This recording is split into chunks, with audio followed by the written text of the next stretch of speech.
Artinya berani meminta maaf bahwa mungkin kamu sedih, mungkin kamu kecewa, ayah yang salah atau ibu, bunda yang salah misalnya.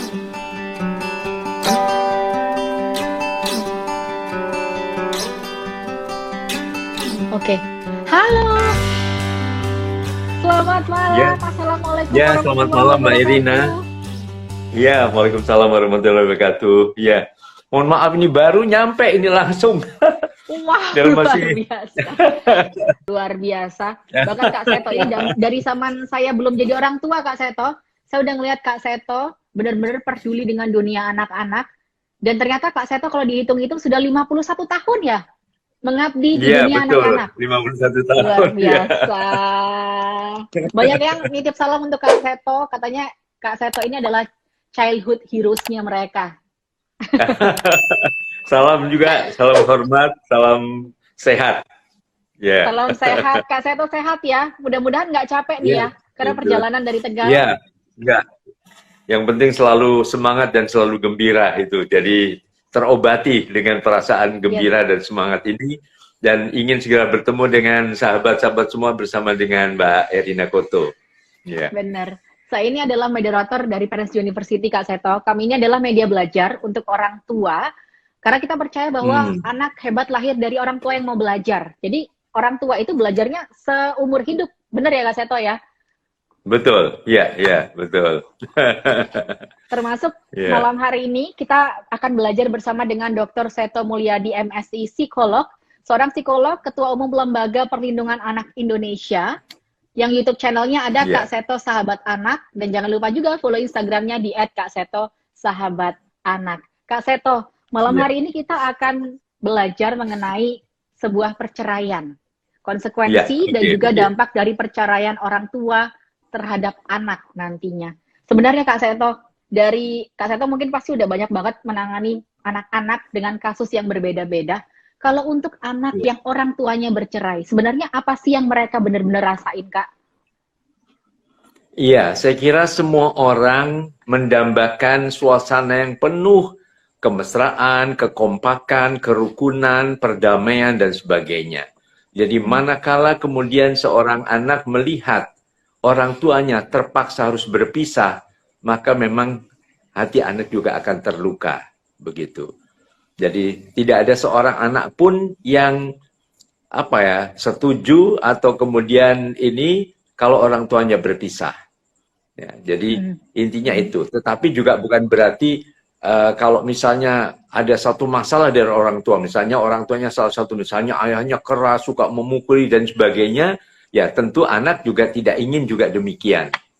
Tetapi bukan lalu ingin berpisah, tapi ingin ayahnya berubah, inginnya ayahnya Berubah, tidak bukan melakukan seperti berpisah. itu.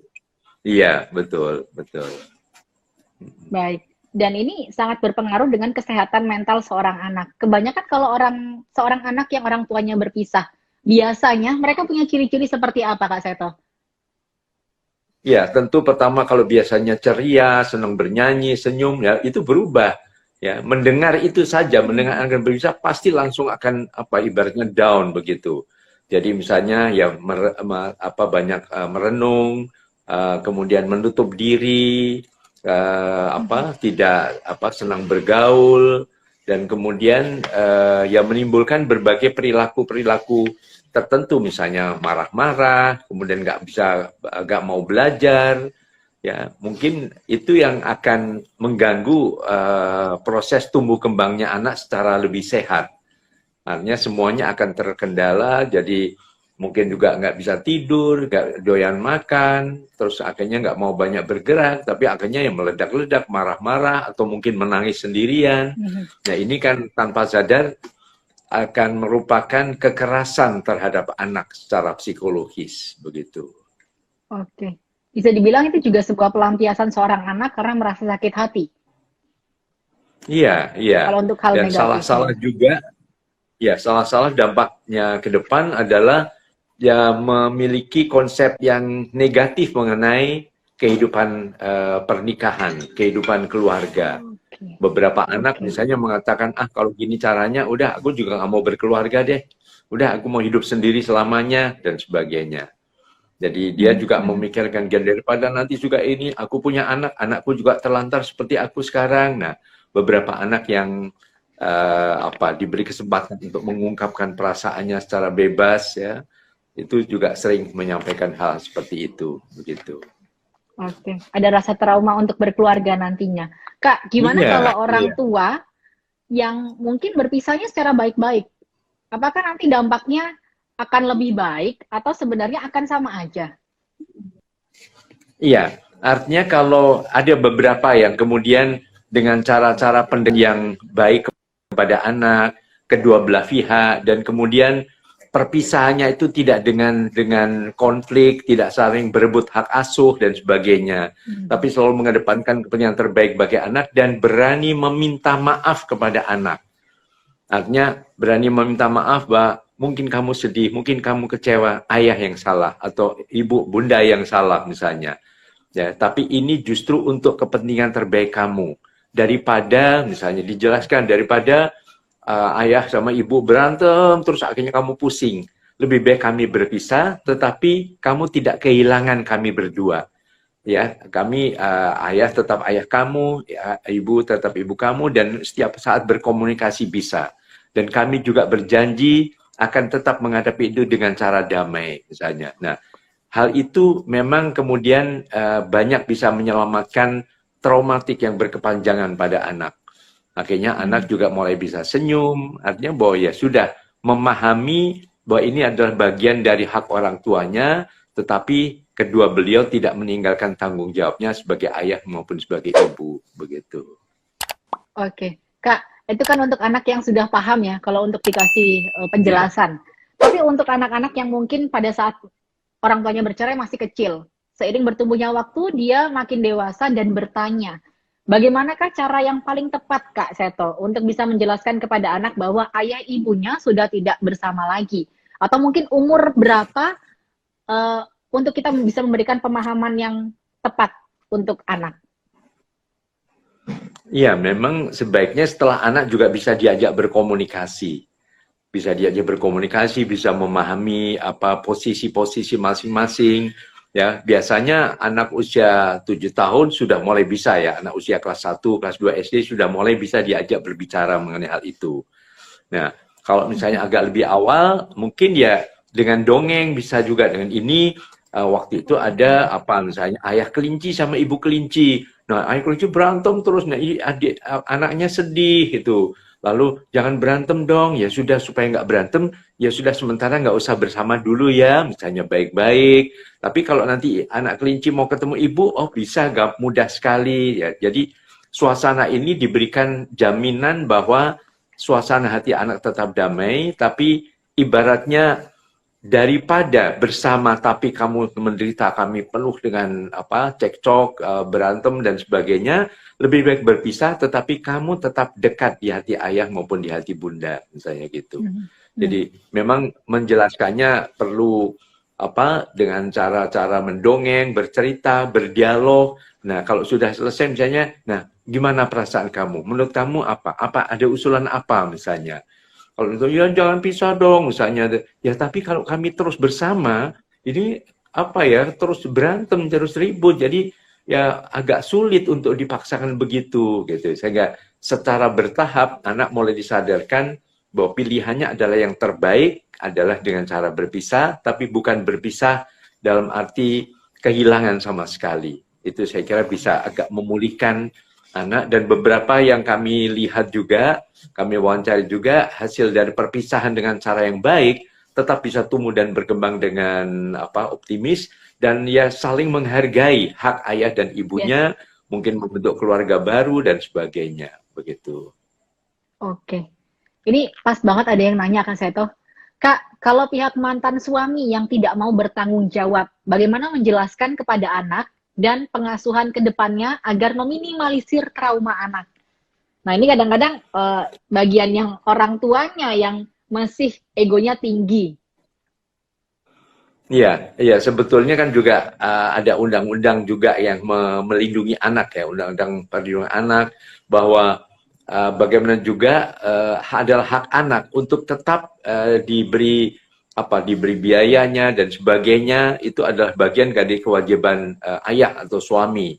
Nah, dalam hal ini mungkin ya tentu minta bantuan dari dari dinas sosial setempat, atau mungkin dari dinas perlindungan anak, ya, pemberdayaan perempuan dan perlindungan anak dan sebagainya, supaya bisa memberikan tekanan-tekanan kepada ayah yang tidak bertanggung jawab tadi. Tetapi mohon dari sang ibu, misalnya anak ini ikut ibu, mohon ditekankan jangan sampai menjelek-jelekan. Tuh, ayah kamu kayak gitu, memang dia brengsek dong, misalnya. Jangan pernah itu. Tetap itu adalah ayahnya. Jadi anak akhirnya suatu saat justru akan apresiasi terhadap ibunya yang tetap rendah hati, tetap tidak menjelek-jelekan ayahnya, karena biar bagaimana juga ayah dan ibu adalah kebanggaan dari setiap anak. Jadi mohon jadi konflik antar pribadi ayah dan ibu jangan dibawa dengan melibatkan anak di dalam konflik mereka, begitu. Benar, benar. Karena kadang-kadang Kak Seto, seorang ayah ibu mungkin punya sisi mereka sendiri dalam bercerita. Pada akhirnya mungkin ingin dapat pembelaan dari sang anak. Tapi ternyata ini menyakiti perasaan anak ya Kak Seto ya. Kalau dia tahu bagaimana orang tuanya ini bertengkar hebat mungkin. Kak Seto, gimana kalau kita melihat seorang anak yang pernah melihat orang tuanya mengalami KDRT? Ya, memang ini banyak kasus yang kami jumpai juga ya. Nah, memang akhirnya akan ada keberpihakan secara jujur pada anak. Jadi misalnya seorang ibu yang selalu pernah dipukulin, ditampar di depan anaknya, itu akan timbul rasa simpati yang makin dalam dan juga empati yang makin dalam kepada sang ibu oleh anak. Nah, sebaliknya juga bisa melahirkan perasaan marah, benci, dendam dan sebagainya pada anak terhadap ayahnya. Jadi dalam hal ini kami selalu mengatakan ini segitiga maut istilahnya dalam apa yang kami hadapi di LPAI, yaitu pertama adalah adanya perceraian, yang kedua adalah saling berebut hak asuh anak, ya, sampai saling berebut dan menjelek-jelekan pasangannya sampai ke pengadilan. Dan yang ketiga, manakala anak sudah ikut salah satu, lalu penutupan akses. Orang tua satunya tidak boleh ketemu anak. Padahal ini adalah hak anak ketemu ibunya atau itu ayahnya, tapi dihalang-halangi. Nah, itu yang membuat anak juga semakin terluka hatinya, begitu. Bisa dikatakan di sini sebagai orang tua yang berpisah harus berbesar hati ya Kak Seto ya, untuk bisa membagi waktunya, karena itu hak anak untuk mendapatkan tidak hanya materi, tapi juga perhatian dari kedua orang tuanya walaupun sudah berpisah. Betul, betul. Artinya itu kan anak berdua ya harus tetap dipenuhi hak-hak mereka yang mendapatkan, dan di dalam undang-undang juga dikatakan bahwa setiap anak berhak diasuh oleh kedua orang tuanya. Pemahaman diasuh ini mungkin tinggalnya bersama salah satu, tetapi satunya tidak boleh melupakan, tidak boleh mengabaikan. Nah, pemahaman diasuh itu juga secara psikologis, secara materi, dan semuanya itu jangan sampai menimbulkan tadi keguncangan jiwa anak semakin parah begitu. Ya, Kak Seto, bagaimana kalau kita ada orang terdekat kita, mungkin suami, istri, sepupu, sahabat mungkin, yang mungkin dulunya hidup besar ini dari sebuah perceraian orang tuanya, memiliki trauma tersendiri, ada patah hati sendiri. Adakah yang bisa kita lakukan sebagai orang terdekatnya untuk bisa membantu menghilangkan traumanya, Kak? Iya, ya, yang paling utama adalah selalu berpikir positif. Selalu tidak hanya melihat ke atas, tapi juga melihat ke bawah. Begitu. Dan kemudian bisa memaafkan masa lalunya. Ya, kita juga jangan hanya ibaratnya kalau menyetir mobil ya, boleh sekali-sekali melihat spion ya. Tapi kalau melihat spion, melihat ke belakang terus lama-lama bisa nabrak kan gitu. Jadi hanya sesekali saja melihat ke belakang, jadi bahan pelajaran, dari bahan kewaspadaan. Nah, terus yang paling utama mungkin ya 95% adalah menatap ke depan terus. Jadi apa yang dapat kita lakukan di dalam keluarga baru yang dibangun, dan kemudian belajar dari kesalahan orang tua masa lalu sehingga semacam berjanji tidak akan mengulangi lagi, begitu. Ya. Kak Seto, kadang banyak kasus yang terjadi di mungkin di sekitaran kita. Ini ada anak yang mungkin orang tuanya berpisah, ada yang tinggal dengan ibunya tidak pernah melihat ayahnya, atau mungkin sebaliknya, tinggal dengan ayahnya tidak pernah melihat ibunya, yang mana mungkin orang tuanya ini masih ada dua-duanya, masih hidup bisa dikatakan seperti itu. Karena tidak memiliki akses untuk bertemu ini tadi, mungkin pada saat dewasa memilih untuk mencari. Kadang seperti itu ya Kak Seto ya, karena penasaran. Iya. Ingin Iya. mengetahui bapak saya itu yang mana, ibu saya yang mana, seperti apa orangnya. Karena kadang-kadang mungkin tubuh besar diisi dengan pikiran negatif tentang ayahnya atau ibunya yang tidak pernah hidup bersama dia, akhirnya memilih untuk mencari. Apakah ini cara yang termasuk baik Kak Seto untuk seorang anak yang mungkin selama ini banyak pertanyaan di dalam dirinya? Iya, memang beberapa contoh ada yang demikian ya. Tetapi ada juga yang kemudian manakala itu tidak terlalu mudah, manakala juga dalam kehidupan ini dia sudah disibukkan dengan berbagai permasalahan seperti misalnya pada saat pandemi ini ya. Memang dulu semacam ada keinginan untuk bisa mencari, saya penasaran. Tapi ada beberapa juga yang mengatakan, ya sudah, ya dalam keadaan lebih sulit saya lebih mengutamakan apa yang sekarang ini menjadi tuntutan ataupun kewajiban saya saat ini. Misalnya sedang menyelesaikan pendidikannya, atau misalnya dia sudah mulai membangun keluarga, mulai akan berkeluarga dan sebagainya. Ya sudah, kembali ke tadi. Kembali adalah tetap melihat ke depan, melihat realita yang lebih pragmatis ya.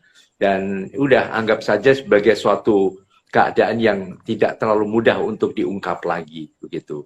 Dan ini juga bisa terjadi pada anak-anak yang anak angkat ya. Jadi ada beberapa misalnya karena orang tuanya betul-betul udah tidak mampu dan sebagainya, udah silahkan diberikan kepada orang yang akan mengasuhnya.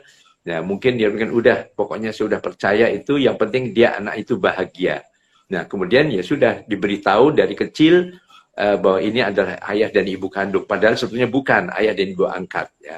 Nah kadang-kadang ada juga keinginan untuk mengungkap. Nah kalau itu akan diungkap biasanya setelah pra remaja, anak sudah mau siap menghadapi remaja. Nah secara bertahan, secara bertahap mencoba untuk dijelaskan bahwa kadang-kadang ada beberapa yang ya kasus begini-begini, mungkin ada contoh dari dongeng-dongeng dan sebagainya. Nah ini bisa juga terjadi pada diri kamu. Mudah-mudahan kamu tidak terguncang, tidak Yang penting kan sekarang ayah dan ibu atau papa mama sayang sekali terhadap kamu. Gitu. Jadi tentu tadi bertahap, melihat kondisi kesiapan mental. Nah kalau sudah bisa disampaikan. Mungkin beberapa saat agak terguncang, tapi ada dengan menunjukkan bahwa inilah situasi yang harus kita hadapi. Tapi kalau kemudian anak menanyakan, tapi boleh nggak aku tahu ketemu ayah dan ibu kandungku misalnya, ya mudah-mudahan masih bisa dihubungi dan sebagainya, bisa saja begitu. Ada beberapa yang kemudian saling berpelukan dan udah anggap saja seperti keluarga besar begitu. Jadi yang paling dan kadang-kadang itu rasanya lebih melegakan ya Kak Seto. Iya betul. Pendekatan yang ramah anak istilahnya gitu. Oke, ini ada lagi Kak Seto yang bertanya dari, saya nggak sebutkan namanya ya. Kak Seto maaf mau tanya, saya LDM, proses divorce. Suami nggak pernah ngelus saya dari hamil. Bahkan ketika anak lahir, dia nggak pernah nengok anaknya selama setahun. Hanya nengok 15 menit, itu pun 2 kali. Ini hal-hal yang seperti ini kadang-kadang yang bikin seorang ibu pada akhirnya memutuskan untuk tidak usah kenal ayahnya sama sekali.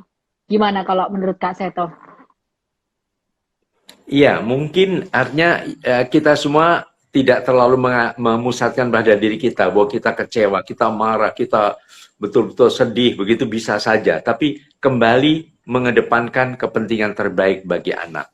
Ya, bahwa ya sudah, memang harus berjiwa besar menghadapi itu. Artinya di tangan orang-orang tua, apakah ayah, apakah ibu yang berjiwa besar, yang semua mengedepankan kepentingan terbaik bagi anaknya, kesehatan jiwa anaknya, maka biasanya juga akan membuat anak itu juga tidak terguncang. Tapi anak juga sangat sensitif ya. Kalau kemudian ibunya masih, aduh kelihatan nggak terima dengan perlakuan ini, nggak tanggung jawab dia, nah, itu kadang-kadang juga terbaca oleh anak. Nah ini juga akan berpengaruh pada keguncangan jiwa dari anak. Jadi kunci utama ya menjadi ibaratnya orang tua yang profesional, yang betul-betul menjaga perasaan anak. Dan ya di mana-mana kan khususnya para ibu, pengorbanan ibu, kasih sayang ibu itu bagai sang surya yang tidak tidak akan pernah padam dan Benar. ya Selalu menerangi terus dunia. bersinar. Ya, selalu menerangi dunia gitu. Oke. Kak Seto, kita kembali lagi ke tadi ya. Tadi kan sempat kita bahas mengenai doktrin menjelekkan satu sama lain. Ini kadang-kadang beberapa orang tua secara tidak sadar sebenarnya melakukan hal ini. Dan pada akhirnya seorang anak, karena sering mendengar mungkin seorang ibu menjelekkan ayahnya, akhirnya jadi punya perasaan benci seorang pria. Atau mungkin sebaliknya, seorang ayah selalu menjelekkan ibunya, akhirnya ada perasaan benci kepada seorang ibu. Bisa seperti itukah bentuk traumanya, Kak Seto? Iya, sangat bisa. Dan itu juga banyak terjadi. Artinya itu kadang-kadang juga bisa menjadi semacam senjata makan tuan, begitu. Jadi misalnya dia sebetulnya sangat ingin ibu, ya, dan juga melihat ibunya bagaimana selama waktu masih bersama-sama. Tapi kemudian ayahnya selalu menjadikan ibu kamu itu, kamu tahu nggak dulu itu. Akhirnya anak juga bisa menilai, aduh ternyata ayah begini, ya. Jadi kok tidak tidak jujur, tidak apa adanya, dan ya cenderung ada semacam brainwashing lah, cuci otak dan sebagainya. Kadang-kadang ini bisa bukan dia benci kepada ibunya yang dijelek-jelekin oleh ayahnya, dia bisa menjadi berbalik. Jadi, aduh, saya makin nggak suka sama ayah kalau caranya begini. Dan beberapa ada yang kemudian dengan segala cara, bahkan ada yang kemudian kabur meninggalkan ayahnya dan segera menuju ke tempat ibunya, berpindah walaupun mungkin pengadilan memutuskan hak asuh ada di tangan ayah misalnya hanya karena mungkin dianggap ayahnya materinya kuat, ibunya tidak dan sebagainya. Kadang-kadang demikian juga. Nah, tetapi kalau ayahnya tidak bijak dan kemudian tadi cenderung menjelek-jelekan dan sebagainya, tapi tidak sesuai dengan kenyataan yang ada, maka ini bisa menjadi senjata makan tuan begitu. Jadi ini warning untuk para orang tua, papa, mama yang memutuskan untuk berpisah. Hati-hati dengan mungkin ada doktrin-doktrin untuk anak. Harapannya mungkin dibela oleh sang anak. Karena ternyata anak itu nantinya akan memahami sendiri bagaimana orang tuanya masing-masing ini bersikap. Dan mungkin nanti dia akan lebih tahu ya Kak Seto ya, mana apa-apa yang sebenarnya terjadi di zaman dulunya. Mungkin waktu mereka masih kecil, akhirnya paham kenapa orang tuanya memilih untuk berpisah. Ya, betul.